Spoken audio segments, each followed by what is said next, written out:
sudah minta ampun, sudah bertaubat, hari kiamat adakah ditunjukkan lagi salah silap kita itu? Okey, dengar baik-baik. Hari kiamat ini disebut di dalam hadis, dalam Al-Quran, segala amalan baik buruk kita akan ditunjukkan. Kerana kita semua ni akan dibicarakan di mahkamah yang paling besar. Lepas tu jangan gelak sangat, orang kena jail 12 tahun. Kerana kita pun akan dibicarakan nanti. Belum tentu lepas. Siapa yang akan dibicarakan dulu hari kiamat? Umat Nabi Muhammad SAW bicara dulu. Para Nabi dan Rasul duduk depan sekali melihat perbicaraan. Allah jadi hakim. Saksi tangan dan kaki kita dan para malaikat.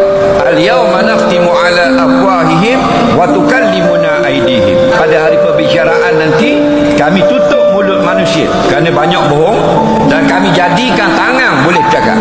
Tangan mengaku, saya ambil duit ni, saya curi. Itu bila tu? Apabila dosa itu belum diminta ampun kepada Allah dan dia belum bertaubat. Maknanya siapa yang bertaubat sungguh-sungguh pada Allah, lalu Allah terima taubatnya, maka kesalahannya itu tidak ditulis lagi di dalam buku report kad yang akan dibicarakan di hari kiamat, yang ada dalam buku.